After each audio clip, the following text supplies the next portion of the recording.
What would you do if you stumbled across a suicide note and realized the person who wrote it was still alive, still somewhere in the same building, and still waiting for anyone to care? Before we begin, where are you watching this from? Drop it in the comments. I'd love to see how far this story reaches. Let's begin.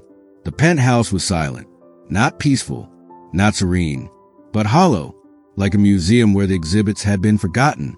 39 floors above the city, in a room wrapped in glass and gold, a man sat alone, surrounded by everything, and yet feeling nothing.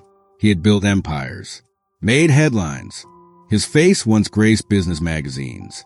Now, he couldn't remember the last time someone looked him in the eye without a contract in hand. Wealth had filled his closets, but emptied his heart.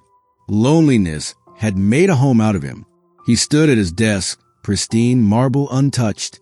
The kind of desk no one really works at anymore. He picked up a pen, paused, then wrote 10 words. If you're reading this, I'm already gone. Don't look. He didn't mean to scare anyone. Truth is, he didn't think anyone would read it. Not really. He just needed to know if anyone still noticed he was here. He left a note in plain sight, right there on the desk, walked out of the room, closed the door behind him. No one knocked. No one called. In fact, by mid-afternoon, his staff were already whispering. Some thought he'd left for good. Others, they helped themselves to his finest watches, a few cufflinks, even an unopened bottle of 1982 Chateau Margaux. A farewell souvenir, they said. He won't miss it where he's going. But then, a sound, not grand, not dramatic, just the soft rattle of a cleaning cart. She wasn't supposed to be there. She'd swapped shifts, needed the extra hours to make rent. The maid, the lowest paid person in the entire building. She moved quietly, out of habit, polished surfaces no one noticed, picked up after people who didn't know her name. And then she saw it. The note, unfolded, open, waiting. Her hand shook slightly as she read the words. She looked around, then back at the note. Her eyes didn't scan it like gossip. They held it like it was a cry, meant just for her. She didn't scream, didn't run, didn't reach for her phone to take a picture. She just stood there and whispered one word, no. And in that moment, everything began to change. Before he became a ghost in his own home, he was everything the world admired. CEO, visionary, self-made billionaire, a man whose last name used to mean something in boardrooms and headlines. He didn't inherit his empire. He built it from a one-bedroom apartment and a folding table to a skyline dotted with buildings bearing his name. He learned early that trust was expensive and loyalty even more so. So he bought it like everything else. He paid his assistants more than some surgeon's maid. He gifted his inner circle luxury cars, stock options, private vacations. Birthdays were catered by Michelin-starred chefs. Performance bonuses could buy mansions. To the outside world, he was generous, brilliant, untouchable, but behind the glass doors and airtight contracts, he was alone. The kind of alone you don't see in pictures. The kind that eats away at you when the party ends. And no one stays behind to help clean up. His wife had left years ago. His daughter, even longer. Their last conversation ended in silence, and neither side had the courage to break it. 8 years. Not a single word. He told himself it was better that way. Less messy, less disappointing. But no amount of zeros in his bank account could drown out the echo of what he'd lost. So he kept building new towers, new ventures, kept the media guessing what he'd do next. But at night, in the quiet, he'd walk barefoot across floors that no one else touched. Not because he liked silence, but because it was the only thing that didn't lie to him. Over time, even his staff stopped seeing him as a person. He was a salary to them, a brand, a rumor behind a locked door. No birthday calls, no genuine "how are yous," just polite nods and expense reports. He started to wonder, if I disappeared, would they even notice? That's when the idea came. A note, a test, not to scare anyone, not even to end things, At least not at first. But just to know if someone, anyone, would care. And when he placed that folded note on the edge of his desk, in the room he'd spent years designing to impress strangers, he didn't know it yet. But the one person who'd never been invited in was about to walk through the door and change everything. She didn't look like anyone important. No designer heels. No shiny watch. No badge that opened private elevators. Just a plain uniform, worn at the edges, and shoes that squeaked every few steps. Even though she always tried to walk quietly, most people never even noticed her. Not the executives, not the security, not even the other staff. She was part of the background, like the plants in the lobby or the jazz music in the elevators. But today, she didn't care about being invisible. She needed the hours. Rent was due, groceries were low, and her son, well, she hadn't heard from him in weeks. The shelter said he'd left. No forwarding info. No goodbye. Still, she came in, early, swapped her shift with someone who wanted to sleep in, and dragged her little cleaning cart to the top floor, the penthouse. She'd only been up there a handful of times. She was always careful, never touched what didn't need touching. She cleaned quickly, quietly, respectfully. The man who lived there, she'd never met him, only heard stories. Big boss, private, cold, paid well, but never spoke to staff. She assumed he liked it that way. And honestly, so did she. Less risk of saying the wrong thing. But when she opened the door that morning, something felt off. It wasn't the mess. There wasn't any. It wasn't the silence. She was used to that. It was the air. It felt heavy. Still, like a room waiting for something terrible to happen. And then she saw it. On the desk, just a single piece of paper. At first, she assumed it was a to-do list. Maybe instructions for the other staff. But then her eyes caught the words. If you're reading this, I'm already gone. She froze. Read it again. And again, her heart dropped. Not because of who wrote it, but because of what it meant. She didn't know this man. Not really. But she knew what pain looked like. She'd seen it in the mirror before. In shelters. In waiting rooms. In places where no one ever leaves notes, because no one's listening. But here, someone had left one. And she was the one who found it. She could have walked out. Pretended she never saw it. It wasn't her business, right? But instead, she put her card aside, took a shaky breath, and whispered, "No, not today."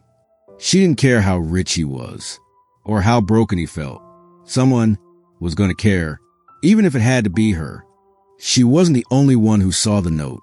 Word travels fast in buildings like this. Faster than emails. Faster than truth. By noon, the whispers had already started. He left a note. "Did you hear? The boss is gone." Probably jumped off his own building. They didn't say it with sadness. They said it like gossip. Like they were reporting the weather. Some were shocked, briefly. Others shrugged. But not one of them called for help. Not one of them checked the security cameras. Not one of them thought to ask, "Is he okay?" They just assumed. And then came the souvenirs. That's what they called them. Souvenirs. One by one, they started slipping into the penthouse. Not with panic, but with quiet, casual curiosity. First, it was the head of facilities. He stepped in, looked around like a kid in a candy store. Opened drawers. Pocketed a pair of engraved cufflinks. Said he'd always admired the CEO's taste. Then came the executive assistant. The same one who used to call him sir in every email. She walked straight to the bar cart. Grabbed a bottle of vintage scotch. Held it up to the light. "Guess I deserve something for all those weekends," she joked. Someone laughed. By mid-afternoon, a few others had followed. IT guy, security supervisor, one of the junior partners. They all had their reasons, their justifications, their quiet little stories to tell themselves. He's not coming back. He didn't even say goodbye. He's rich. What does it matter? But what they didn't realize was that he hadn't jumped. He hadn't left. He was still there, watching, from the one place they didn't check, the quiet back room tucked behind a bookshelf where the walls didn't have cameras, but the windows showed everything. He saw the cufflinks disappear, saw the bottle being tucked under a coat, heard the laughter, and it didn't make him angry. Not yet. It just confirmed what he feared most, that his life, his death, would be nothing more than an opportunity to the people closest to him. But even in that heartbreak, even in that betrayal, he remembered one thing: the woman who said no, the one person who didn't take anything, who gave instead a prayer, a phone call, a piece of herself. And slowly, the shame started to sink in, not theirs, his, because somewhere along the way, he'd stopped believing kindness was real. Until her, she didn't leave. Long after the others had slipped in, taken what they wanted, and gone, she stayed. She cleaned nothing, didn't dust, didn't sweep, didn't touch her cart at all. She sat on the edge of a sleek leather chair, the kind she would never be able to afford, and just stared at the note again. Then, slowly, she looked around the room, not for valuables, not for proof, but for signs of life. A jacket tossed over a chair, an untouched cup of coffee, a photo half hidden behind a stack of unopened mail. It was old, faded, a man and a girl, smiling under sunlight. The girl was maybe 12, missing a front tooth, clutching a dog like it was the most precious thing in the world. The man looked lighter, younger, before the weight of everything. She turned the frame over. There was handwriting on the back. Summer, the last day she called me Dad. She exhaled, and then she knew what she had to do. She pulled out her phone. A cracked screen, low battery, no signal. She stood up, hurried to the window, stretching her arm out. Just one bar, two. She found the company directory app, searched his name, scrolled past dozens of titles and numbers until one stood out. Emergency contact, Claire daughter. An old number. No guarantee it still worked. But she dialed. It rang. Once, twice, 3 times. Then a voice. Tired. Guarded. Hello. She hesitated, then said softly, I'm calling from your father's apartment.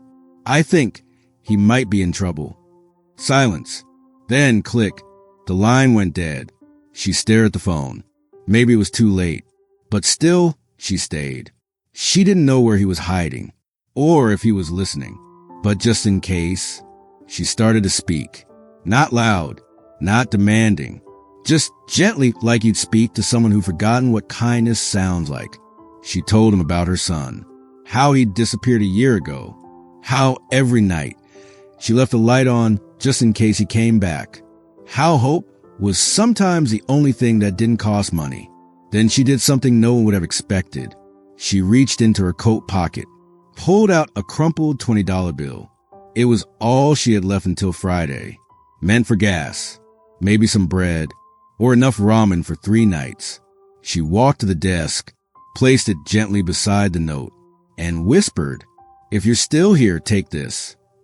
Buy something warm, or take a cab, or just start again. No one gets through this life alone.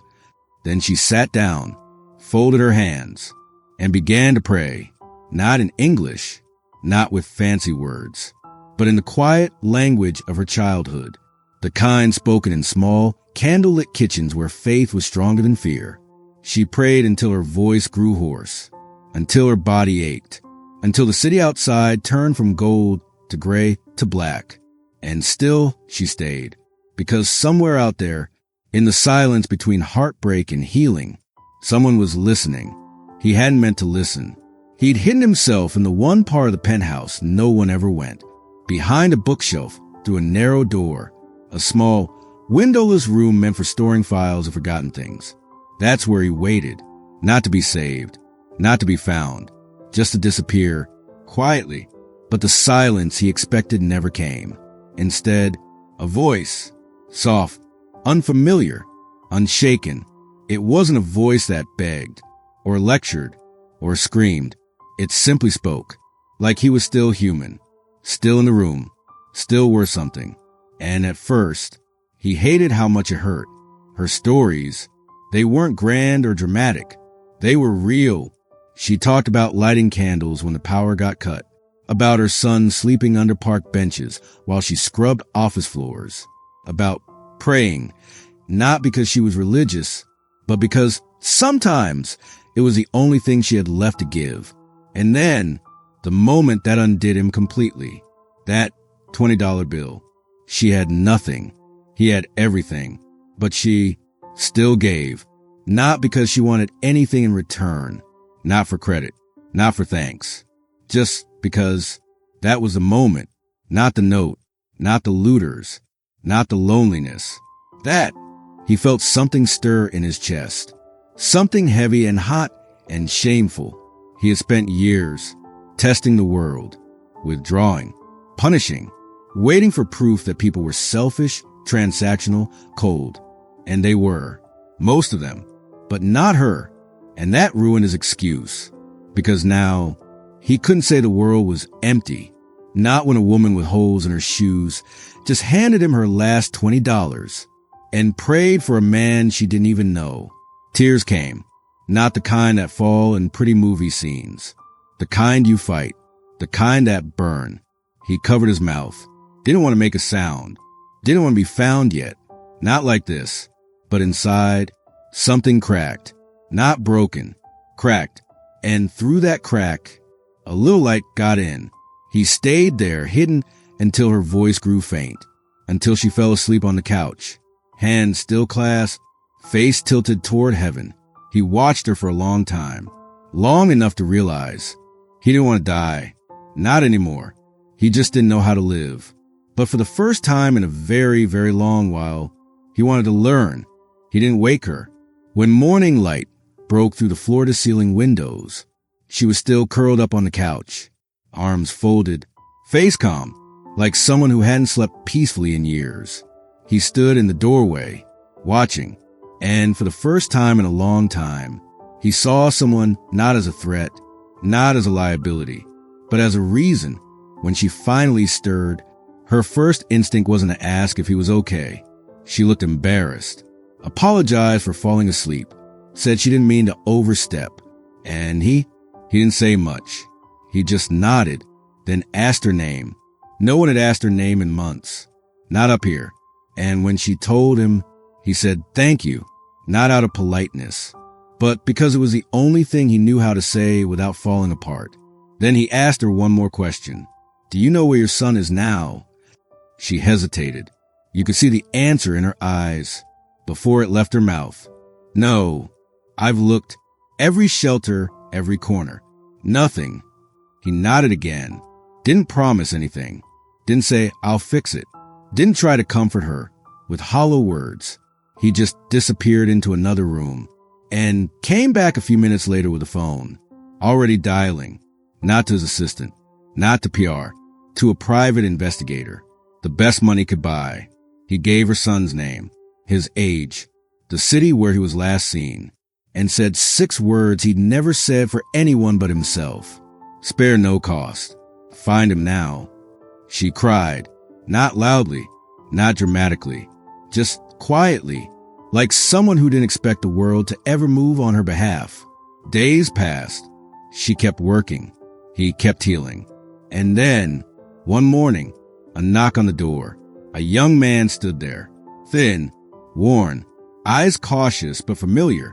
Her breath caught. Her knees gave way.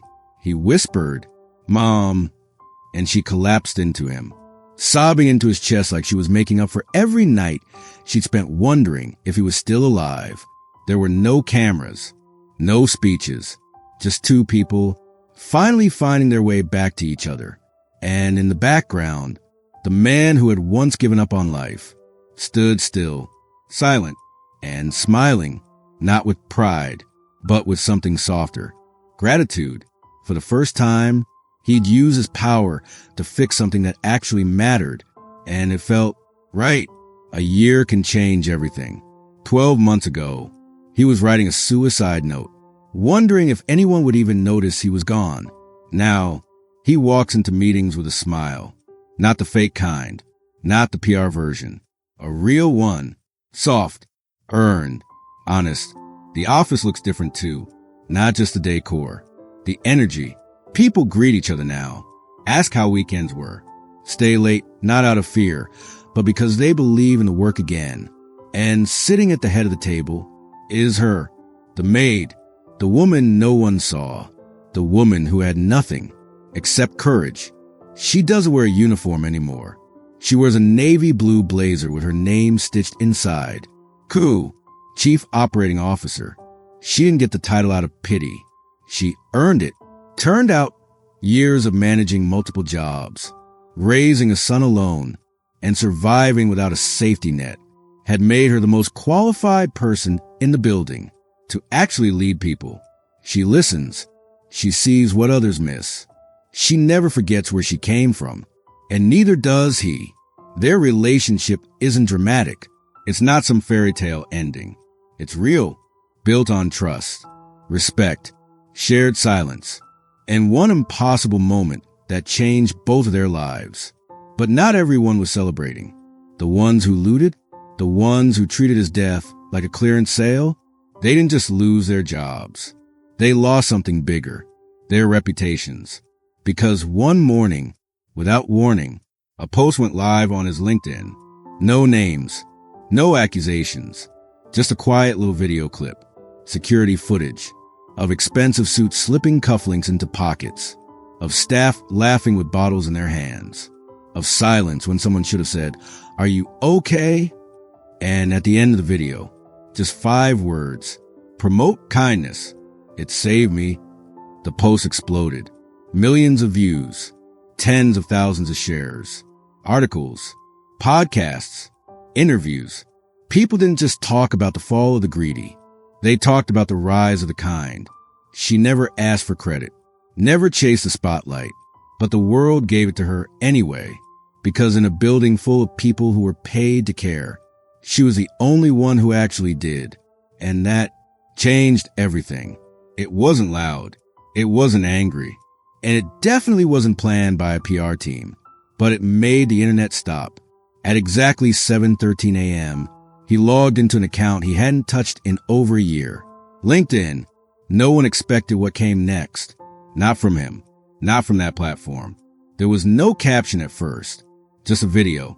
37 seconds long. No voiceover. No dramatic music. Just quiet security footage from a year ago. The penthouse. Dimly lit. Still. And then, one by one, familiar faces appeared. The so-called loyal employees. Some in tailored suits. Some in polished heels. All of them helping themselves. To watches. To whiskey. To things that didn't belong to them. And then, the maid. She entered quietly. Saw the note. Read it. Paused. And stayed. The difference was painful to watch. But he let the footage speak for itself. Just beneath the video, 5 simple words appeared. Promote kindness. It saved me. No tags. No callouts. No hashtags. But within hours, the post had gone viral. Not because of scandal, but because it struck something deeper. The contrast between greed and grace. Entitlement and empathy. The ones who took and the one who gave. Thousands of comments poured in. Some praise him. Others confess shame, admitting they'd been the type to walk away. And many, they just said, thank you. Thank you for reminding us that character is revealed, not in conference rooms, but in moments when no one's watching. The video made headlines, got dissected on podcasts, quoted in leadership books, not because of who he exposed, but because of who he honored. He never mentioned names.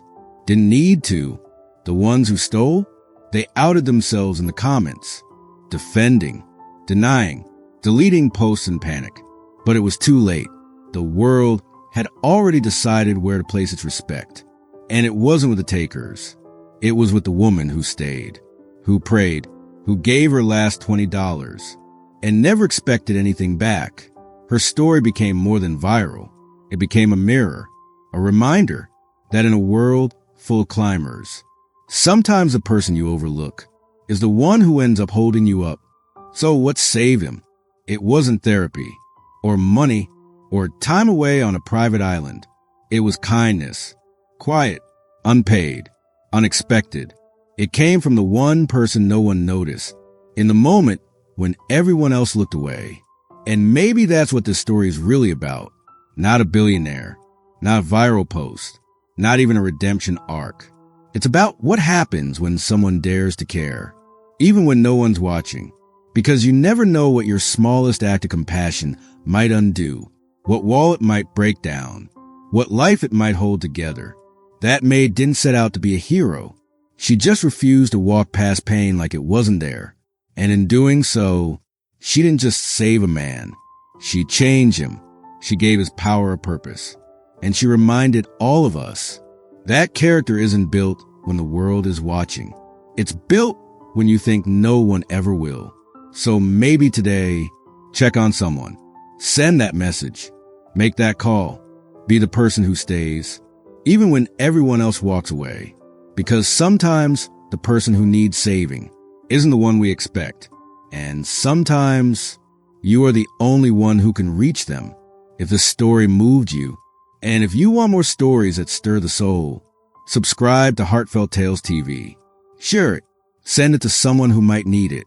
And tell me in the comments, who was your maid?